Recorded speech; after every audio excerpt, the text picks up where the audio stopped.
เมื่อสูงพี่น้องผู้ปันแห้งสื่อข่าวเซียนมีเดียวเขาดังเสียงนะครับเนาะมาในก็แม่นยาในวันที่29เดือนธันวาคม2026นะคะตอนนั้นรายการข่าวตอนนี้เดี๋ยวดังข่าวเงาเกี่ยวกับไปลองมีกวนหวานเกี้ยงเหลือนก้อนหนึ่งนะครับยาซึกปฏิมาสูงถึงใต้ SPP นะเนาะยืดได้ใจขออ้างว่าเปลี่ยนย้อนเปิดยาเมากำนะครับเกี่ยวกับในนะครับเนาะกวนหวานคายหมองอันอยู่ไว้ที่ใน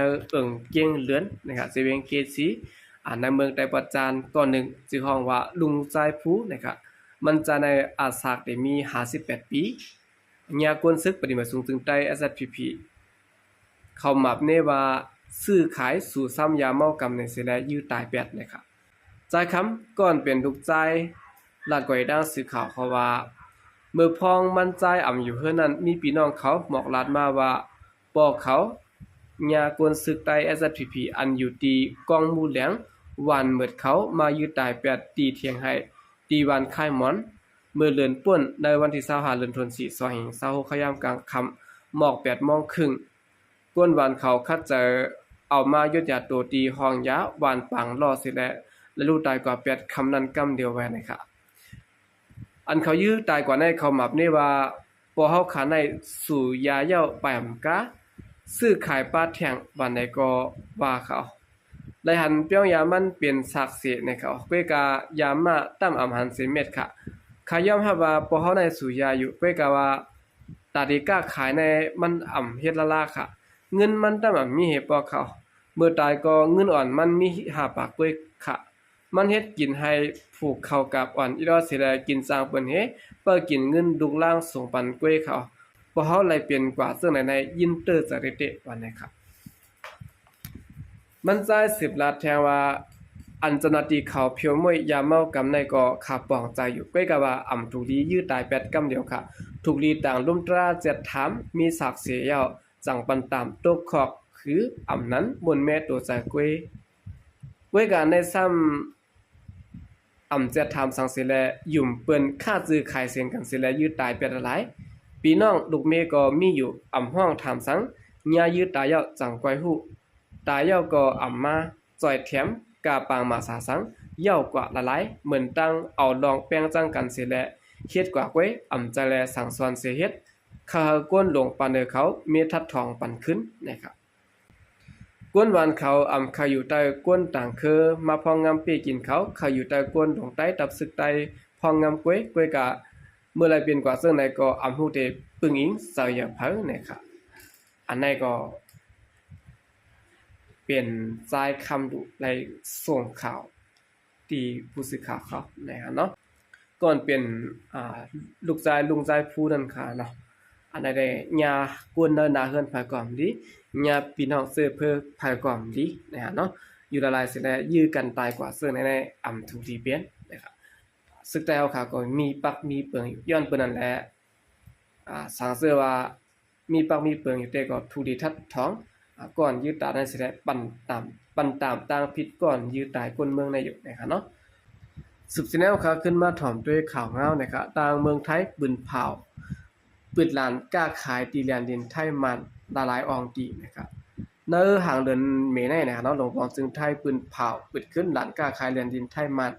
ละลายอองตีนะครับเมื่อนางร้านกล้าขายหมาย2ตีเมียบัดตีและแม่สอดได้ดังร้านกล้าขายพักดูแดนดินห้วยพึ่งตีแมวสอนนามนเจเนนะครับร้านกล้าขายตีเมียบัดตีแม่สอดในปิดขึ้นในวันที่28เดือนตุลาคม2026นี้นะครับยอดพลวิทยากุลผายเก็บขอนลานแม่สอดรัดว่าปืนลานกำในอ้วนว่าเตยกมุนซอยการก้าขายแลนดินดีงามอยู่ภายด้านการก้าขายและเก็บขอนผายมันกับสืบมาแต่หากปืนลานขึ้นในแลจังไล่ใจการเสปืดขึ้นเขาปืดเย้าในเสตากอไปขึ้นเหมือนเก่าโอปากเต็มหนังเก่าค่ะละลายเตรียมทนมากขึ้นอยู่กว่าวันในค่ะลานแลนดินตีเมสอดแม่วัดตีในแต่ปีกมาเสียเมื่อเดือนธันวาคมปีกายนะครับย้อนเปิดลองปีกหลานในเสร็จแล้วให้ทางการค้าขายลดยอมลงกว่า 50% นะครับเนาะข้าย่ำเดี๋ยวก็หน้าหลานในเปลี่ยนรถก้าต่างกุ่นกึดซ่อมไว้ตากคำโคส่งโคไว้อยู่ตั้งน้ำผู้ก้อนภายเกี่ยวข้องหลักเกิดด้านสึกข่าวไว้หนังแน่เมื่อหนังในก็ดังเก่าในวันที่26เดือนธันวาคม2026ปนมาในก็ดังภายเจ้าหน้าที่2ภาย ผังจึงเมืองรายจ่ายกันปึดพักดูแลลิ้นการค้าขายพื้นที่ดีวานห้วยพึ่งห้วยผาแม่ห้องสอนนะครับผังเมืองใต้เปลี่ยนวันนามวนเวียงของเมืองนะครับที่ไหนก็เป็นไรว่าต่างฝ่ายดับซึกปิดุจิตอันนั้นก็ก้นซึกอันที่ดังของเมืองเขาที่ไรพรดีมันนั่นขันเนาะด้วยกับเส้นตาสายตั้งของเมืองเนี่ยบ่แคมสังซื้อว่าเส้นตาสายตั้งของเมืองในแคมได้ก็ที่ไรว่าตั้งเส้นไหนเปลี่ยนเส้นตั้งอันผ่ากึ่งกลางในเมืองใต้เฮานั่นขันเนาะเฮาว่ามันตับกดกว่าเต็มตั้งตาคิดเล็กเปิ้นกวนเตียนเรียนสายตาคิดเล็กก็เปิ้นก็ได้มาเรียนเส้นไหนนะครับด้วยกับเส้นตั้งในให้มันเก็บเนาะแล้วก็เป็นสันลอยสูงแล้วก็เส้นตั้งมันหยาบสังซื้อว่าหยาบได้ก็ก้นที่มาเรียนทั้งในนำอยู่นะครับเนาะวีปุ้นนะครับเวลปันติดภายความมั่นคงหลัดเป็นทางการว่า1วงตีปันรถก้าหับส่งโคกุ่นเขาออกตา6วันนะครับตอนเข้ายามกลางนั้นปันก้าต่างโคกุ่นเขาออกเข้ายามกลางวันซ้ำตีปันรถก้ามือ2จับปันออกนะครับ1วันอ่ำป่วน40ล้ำวันที่ได้ก่อปันก้นเมืองกว่ามาเขาออกไรเหมือนเก่าก้วยกะว่าอ่ำปันโคกุ่นเขาออกวันไหนครับเบิ่งอันใดปึดหลานห้อยพึงขึ้นบ่กำในภายไทยเตตังหลานกดทัดตีวันห้องแห่งแทงกำ1นะตากดทัดโคกุ่นดีงามหนังหือเตรียมมีรองลักส่งยามเมากำโคปลายขอนและโคพิษหมายมีซื่อไหนนะครับเลยฉะนั้นก็ได้คัดใจกดทัดนะเส้นต่างเงาหักลองส่งโคกุ่นโหย่อยตั้งก้นส่งและก้นหับซื่อในปะเฮามีรองหลอดเพข้าวยาวนะครับอันนี้ก็เป็นดังผังไทยนั่นค่ะเนาะผังไทยได้ก็เพิ่นก็อาจจะได้นำแม่นำต้นมันนำอยู่นะครับก็กับผังอันตั้งเมืองเฮาได้ก็อันไล่นำแม่นำต้นก็เต็มมีอยู่นะครับก็จะเป็นกำเอนั่นค่ะเนาะตั้งผมเมืองไหนอันคาคือปันแห้งได้ก็คาเส้นต่างลีลีเนาะโคนคำนำโคนก็สังเกตว่ามันยาวเส้นต่างก็มันเลียนได้รถ2ลำกว่ากำเดียวก็แคมนะครับสืบสิแนวค่ะขึ้นมาถอมด้วยข่าวเงานะครับที่คนเมืองเวียงหัวโป่งอัญญาดึบไข่ออกคือนั่นมือเหลืองในหยับผึดอองตีอยู่ด้านเศร้านะครับคนเมืองวันหยองปิ่นเจื้อนอยู่เศร้าไว้ตีผายจานคิมเกี่ยวหนองเต้าเจเวียงหัวโป่งนั่นจึงได้ปอดจานนั้นเนาะเลยถูกลุมพองงำปะโออันอยู่ใต้ซึกมันเจอค่ายเมื่อในวันที่27เดือนธันวาคม26ขายาวโตนะครับหลังเฮือนอันมีผายจานเกี่ยวหนองเต้าอันเตไลค่ายนั้นเต็มมีอยู่70-80หลังรองในอยู่ที่ห้องการผายพ้องงำซึกมันและหมุนเจ้าวันหนองเต้าจัดการปันอองตีลอกดีลินมาอยู่วันในสิตาก็เปลี่ยนลอกลินเป่าก้วยและตอนดาก้นเมืองอ่ำมีตีอยู่หยาบผึดตีอยู่ดันเศร้าไว้วันไหนครับก้นใจอาศัก30ปีลาดกว่าดังสื่อข่าวผู้ใดฮอเขาว่าอยู่ที่หมุนเจ้าเจ้าหนองเต้าค่ายไว้ปันอองตีตั้งผายของวันหนองเต้าไว้ปันขึ้นลินอยู่ในสิตาก็เปลี่ยนลอกดินเป่าเรียกๆก้วยนะครับเคลื่อนเยติอยู่ด้านซ้ายมีแหลมจางเฮ็ดคืออยู่ยาวไว้นะครับตาเดค่ายกว่าอยู่ที่ดินมานั้นก็อยู่ที่ก้นวันหย่องปิ่นโดดังซอยแถมตาสร้างตีอยู่ด้านซ้ายและนำไฟตาเซอร์ซะแน่นะครับกวนจะในพื้นที่ลาดว่าหยับผึดไว้หลายดองเขาตาเดสร้างเฮือน1ดังในก็ตั้งคันกุ่นวันมื้อในเห็นในเปลี่ยนไรครับบ่ดีกว่าอยู่ตั้งปอดปุ้นเสียและอะไรสร้างขึ้นมากวนก็เจียมเอาขึ้นนำไฟซื้อในง่ายๆค่ะวันนี้ค่ะโดยสินั้นก็ก้นวันหย่องปิ่นในดัง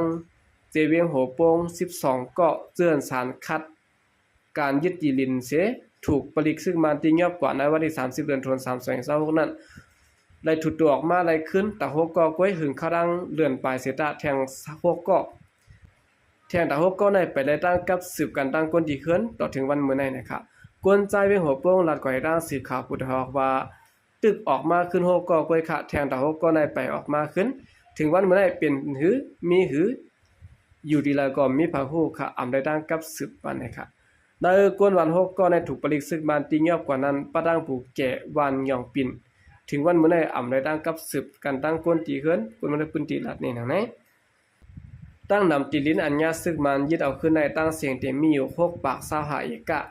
หลังเฮือนในเต็มมีอยู่หมอก2ปากปลายนะครับญาลูกไว้โหนนับก้นหมอก4ปากก็ไปในญาลึบไข่ออกวันนะครับที่ดินฉะนั้นเปลี่ยนดินก้นวันนำหมอกค้นเนาะยก็พลาเผือกนะครับยก็เมียวอูกะลากุ้งหนองคงป่าปิ้นกุ้งสลอยหนองยาไส้ซื่อไหนนะครับ อันนั้นก็เป็นเงาลายตีหูโป้งเนี่ยเนาะยาซึกมันอาจจะข่าวคืนนั่นเนี่ยเนาะค่ายเจอค่ายกว่ายาวก่อมเฮ็ดมันติวด้านเศร้าวันเปิ้นนั่นหาเนาะอันนั้นก็เฮ็ดก้นเมืองอยู่ซ่อนปื้นที่ในอยากกินใจเตะนะครับหากำเดินแสดงก็ยินจมนำยามกูมันถึงพี่น้องผู้กำเทียมมันให้เขาทางเสียงอยู่ค่ะยินจมนำยามนำเสข่าวใจก็เดียมาสมค่ะ